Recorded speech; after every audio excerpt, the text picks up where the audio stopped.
So hello guys. So இன்னும் இல்லாமல் magic academy senior ஸ்பிங்கர் மான்வாவோட எபிசோட் 16 தமிழ் எக்ஸ்பிரஷன் தான் பார்க்க போகிறோம். ஸோ வீடியோவில் பொறுத்த முன்னாடி எல்லாம் லைக் பண்ண பார்த்துருக்கீங்க, லைக் பண்ணிட்டு நம்ம சேனலை சப்ஸ்கிரைப் பண்ண பார்த்துருக்கோங்களா, சப்ஸ்கிரைப் பண்ணி பாருங்கள். ஸோ ஓகே கைஸ், ஸோ ஒரு அப்பசமாக ஸ்ட்ரைட்டாக வீடியோக்குள்ளே வந்து போயிடலாம். ஸோ இப்போ வந்து பார்த்தீங்கன்னா ஒரு ஸ்டாஃப் வந்து நின்றுட்டுருக்காரு. ஸோ அவர் வந்து என்ன சொல்கிறாருன்னா, இதுக்கு மேலே நம்மளோட மேஜிக் ப்ராக்டிஸிங் கிளாஸில் வந்து ஸ்டார்ட் பண்ணலாம். ஸோ எல்லாருமே வந்து ஸ்பேஸ் விட்டு அவங்களோட வான்ஸ் எடுத்துகிட்டு நில்லுங்கன்ற மாதிரி சொல்கிறாங்க. ஸோ எல்லாருமே அவர் சொல்கிறத கேட்டு அவங்களோட வான்ஸ் எடுத்துகிட்டு வந்து பார்த்தீங்கன்னா மேஜிக் ஷீல்டு வந்து கிரியேட் பண்ணிட்டு இருக்காங்க. ஸோ இந்த ஆளோட பேர் வந்து பார்த்தீங்கன்னா பெராயின். ஸோ இவர் தான் வந்து டிஃபென்சிவ் மேஜிக் இன்ஸ்ட்ரக்டர். ஸோ இவர் வந்து போயிட்டு இருக்கும் போது எல்லாருமே மேஜிக் ஷீல்டு யூஸ் பண்ணுறாங்க. நம்ம ஹீரோ மட்டும் அப்படின்னு நின்றுட்டு இருக்கான். அப்போ இவன் தான் எல்லாரும் பேசுகிற அந்த ஃபேமஸான ஆளா அப்படின்னு அவன் சொல்லிட்டு அவன்கிட்ட போயிட்டு ஏன்பா ஒன்றுமே பண்ணாமல் நின்றுட்டு இருக்குன்ற மாதிரி சொல்லி கேட்குறாங்க. அப்போ நம்ம ஹீரோ வந்துட்டு இல்லை நான் வேறு ஒரு டெக்னிக் வந்து ட்ரை பண்ணிகிட்டு இருக்கேன், இது வந்து பேசிக்கான டெக்னிக் தானன்ற மாதிரி சொல்கிறான். அப்போ சரி, உன்னோட எக்ஸ்ட்ராடினரியான மேஜிக் டெக்னிக்கை எல்லா ஸ்டூடெண்ட்ஸும் காட்டு, இது ஒரு ஆப்பர்ச்சுனிட்டியாக இருக்கும். உன்னோட ஸ்பேரிங் பார்ட்னர் வந்து மோல்ஃப், ஸோ வந்து கிளாஸ் பியில் இருக்கான்ற மாதிரி சொல்லிட்டு ஒருத்தனை வந்து அனுப்பிச்சு வைக்கிறாரு. ஆக்சுவலாக இந்த டிஃபென்சிவ் மேஜிக் இன்ஸ்ட்ரக்டர் கூட ஒரு கனெக்ஷன் இருந்துச்சுன்னா ஸ்கூலில் ரொம்பவே ஹெல்ப்ஃபுல்லாக இருக்கும், ஒரு பெனிஃபிஷியலான ஒரு ரிலேஷன்ஷிப்போடு இருக்கலாம். பட் ஆனால் இப்போ இவர் சொல்கிறதுனால வேறு வழி கிடையாது. ஸோ அதனால் நான் வந்து ஆக்செப்ட் பண்ணுறேன்னு சொல்லிட்டு நம்ம ஹீரோ வந்து ஓகே சொல்கிறான். இப்போ இவங்க ரெண்டு பேருக்கான ஃபைட் வந்து பார்த்தீங்கன்னா வருது. ஆக்சுவலாக ஆல்டர்னேட்டிவாக இவன் அட்டாக் பண்ணானா அவன் டிஃபென்ஸ், அடுத்து இவன் அட்டாக் பண்ணானா அவன் டிஃபென்ஸுன்ற மாதிரி சொல்லிட்டு போகணும். இப்போ எல்லாருமே வந்துட்டு மார்ஷோ அவனை தோக்கடின்ற மாதிரி சொல்லிட்டு எல்லாம் கத்திட்டு இருக்காங்க. நம்ம ஹீரோ வந்து ஒரே சர்க்கிளில் தான் இருக்கும் அப்படின்னு அவன் சொல்லிட்டு இப்போ வந்து பார்த்தீங்கன்னா பார்த்துட்டு இருக்கான். சரி ஓகே, அவங்களோட பேட்டில் வந்து இங்கே ஸ்டார்ட் பண்ணுங்கன்ற மாதிரி சொல்லிட்டு அவர் வந்து பார்த்தீங்கன்னா சொல்கிறாரு. ஃபஸ்ட்டு மார்ஷோ வந்து அட்டாக் பண்ணுறான். ஸோ அவன் வந்து பார்த்தீங்கன்னா எர்த் கிளாஸ் மேஜிக்லாம் பயங்கரமாக படித்ததுனால அவன் ஈஸியாக வந்து ஜெயிச்சிடுவான்ற மாதிரி சொல்லிட்டு எல்லாருமே வந்து பார்த்துட்டு இருப்பாங்க. ஜெரமியுமே அந்த இடத்துல இருப்பான். நல்லா நோட் படிக்கவங்க, ஜெரமியா அந்த இடத்துல வந்து இருப்பான். இப்போ ஸ்டார்ட் பண்ணோடனே நம்ம ஹீரோ வந்து பார்த்தீங்கன்னா நின்றுட்டு இருக்கான். ஸோ எல்லாருமே பார்த்துட்டு இருக்காங்க. இது ஒரு டூ ஸ்டார் மேஜிக்கு. ஸோ நார்மலாக 1 ஸ்டார் மேஜிக்கே ரொம்பவே கஷ்டம், இவன் 2 ஸ்டார் யூஸ் பண்ணுறான், பேக் யூஸில் தப்பிச்சிருவானு நம்ம சொல்லி பார்த்துட்டு இருக்கும்போது நம்ம ஹீரோ வந்து பார்த்தீங்கன்னா அவனோட டெரிவாயின் ஸ்டாஃப் இல்லை ஸ்வாடை யூஸ் பண்ணி வந்து பார்த்தீங்கன்னா அசால்ட்டாக அந்த அட்டாக்கை வந்து டாச் பண்ணி பிளாக் பண்ணிடுறான்.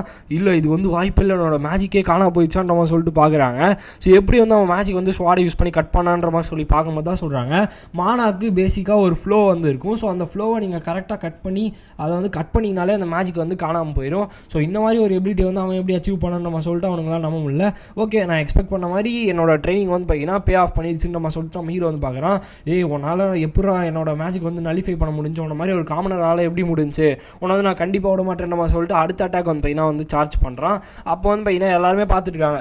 பேக் யூஸ்வல் உன்னோட எக்ஸ்ட்ராடினரியான டெக்னிக்லாம் ஓகே, பட் இந்த மேஜிக் டிஃபென்ஸ் டெக்னிக் வந்து பாருன்றமா சொல்லிட்டு அடுத்த ஸ்பெல்லை வந்து பார்த்தீங்கன்னா வந்து ஆக்டிவேட் பண்ணுறான். ஸோ எல்லாருமே பார்த்துட்டு இருக்காங்க. இவன் ரொம்ப பவர்ஃபுல்லான ஸ்பெல்ஸ்லாம் வந்து பார்த்தீங்கன்னா சார்ஜ் பண்ணுறான். பட் ஸ்டில் நம்ம ஹீரோக்கு நோ மேட்ச் தான். அவன் அசால்ட்டாக வந்து பார்த்தீங்கன்னா டாச் பண்ணிடுறான். ஸோ இவன் சிங்கிள் அட்டாக்காக அட்டாக் பண்ணுறதுனால தான் வந்து பார்த்தீங்கன்னா நம்ம ஹீரோ வந்து அசால்ட்டாக டாச் பண்ணுறான். ஆனால் அவனுக்குமே வந்து பார்த்தீங்கன்னா எக்ஸ்பீரியன்ஸ் கிடையாது, யாரே இந்த மால்ஃபுக்கும் எக்ஸ்பீரியன்ஸ் கிடையாது. ஸோ உன்னை வந்து நான் கண்டிப்பாக விட மாட்டேன் சாவுடான்ற மாதிரி சொல்லிட்டு திருப்பி ஈகோ பயங்கரமாக ஏறி அவன் வந்து பார்த்தீங்கன்னா அவன் நம்ம ஹீரோவை பயங்கரமாக வந்து அட்டாக் பண்ண வந்து ஸ்டார்ட் பண்ணுறான். பட் ஒன்றுமே பண்ண முடியாது. நம்ம ஹீரோவோட ஸ்வாட் டெக்னிக் அப்படி அவன் அசால்ட்டாக வந்து பார்த்தீங்கன்னா டாச் பண்ணி அப்போ வந்து முடிக்கும் போது எல்லாருமே வந்து பார்த்துட்டு இருக்காங்க. அப்படி பார்க்கும்போது உள்ளுக்குள்ளே ஜெரமி வந்து வரான்.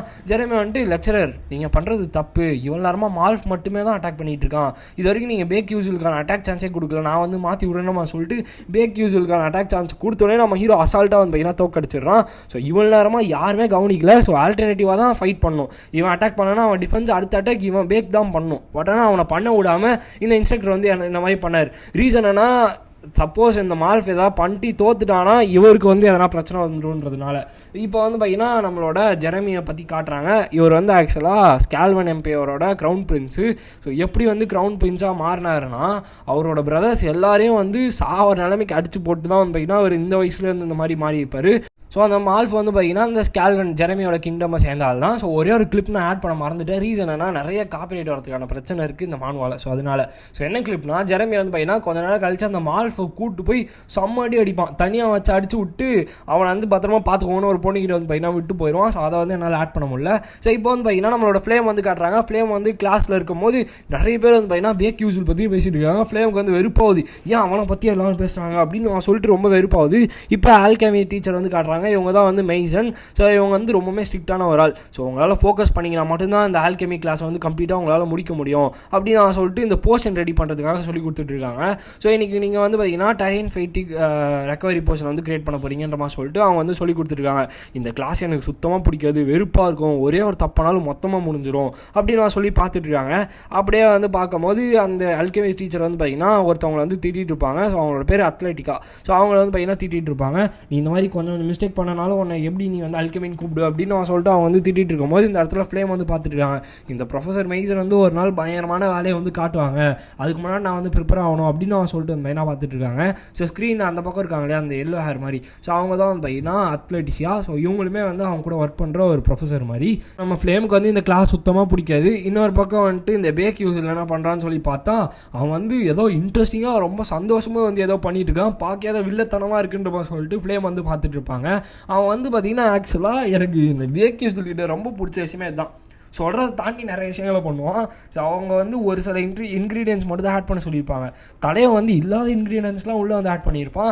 அப்படியே வந்து ஃப்ளேம் ஐசல் பக்கம் திரும்பினா ஐசல் வந்து டீசெண்டாக தான் ப்ரிப்பேர் பண்ணிட்டு இருக்காங்க. ஆனால் வந்து பார்த்தீங்கன்னா இந்த இடத்துல ஒரு கோளாறு இருக்குது. ரீசன் என்னன்னா, ஒரிஜினல் நாவல் படி ஐசலை வந்து கோஇன்சிடென்டலாக அந்த மயலாவோட மேஜிக் இன்ஜினியரிங் நோட்ஸை படித்து அவங்க வந்து ஒரு high ranking comfortable good portion வந்து கிரியேட் பண்ணியிருப்பாங்க. பட் இந்த வாட்டி வந்து அவங்க நார்மல் போர்ஷன் தான் கிரியேட் பண்ணுறாங்க. ஏன் வந்து அவன் நார்மல் போர்ஷன் கிரியேட் பண்ணுறா? ஸோ அதுவும் பேக் யூஸில் வந்து ஏதோ எக்ஸ்பெரிமெண்ட் பண்ணுற மாதிரி ஏதோ பண்ணிகிட்டு இருக்கான் அப்படின்னு நான் சொல்லிட்டு பார்த்துட்டு இருக்காங்க. நான் ஞாபகம் இருக்கா, நம்மளை வந்து கடைசியாக பார்த்தோம் இல்லையா, நம்ம ஹீரோ வந்து எடுத்திருப்பான் அந்த நோட்ஸ், அந்த இடத்துல ஐசலுமே கோஇன்சிடென்ட்டாக வந்திருப்பாங்க. ஸோ இதுதான் இந்த ஸ்டோரியோட மாற்றத்துக்கான காரணம். ஸோ இப்போ வந்து பார்த்தீங்கன்னா நம்ம ஹீரோ கிட்ட அந்த மைசன் வந்து வந்துடுறாங்க. உன்னோட ரிசல்ட்டில் எதனா ப்ராப்ளம் இருக்கான்னு நம்ம சொல்லி கேட்குறாங்க.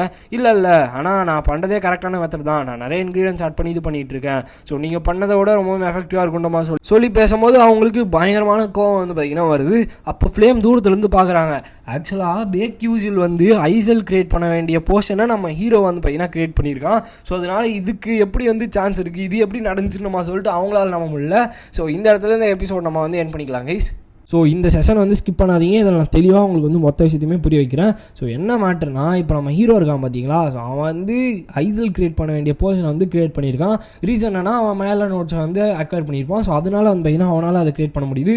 பட் கதைப்படி ஐசல் வந்து கிரியேட் பண்ணியிருக்கணும், அது வந்து நடக்கல. இது வந்து ஃப்ளேமுக்கு நல்லாவே நோட்டீஸ் பண்ண முடியுது, அவங்க வந்து பார்த்துட்டு இருக்காங்க.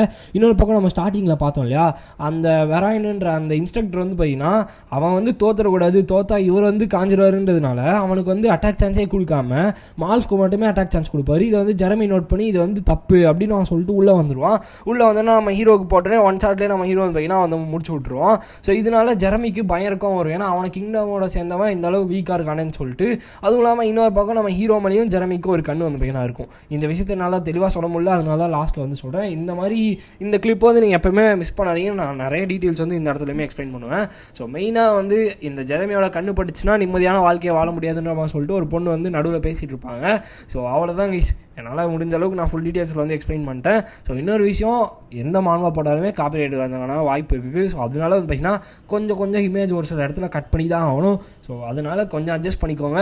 உங்களுக்காக தான் நான் இவ்வளோ எபிசோட்ஸ் வந்து அப்லோட் பண்ணுறேன். ஸோ அதனால் அதை மட்டும் கொஞ்சம் பார்த்துக்கோங்க. ஸோ ஓகே, ஸோ இந்த வீடியோ உங்களுக்கு பிடிச்சிருக்குன்னு நினைக்கிறேன். ஸோ பிடிச்சிருந்துச்சுன்னா லைக் பண்ணி நம்ம சேனலை வந்து சப்ஸ்கிரைப் பண்ணிக்கோங்க. ஸோ நெக்ஸ்ட் உங்களை மீட் பண்ணுறேன். So bye guys.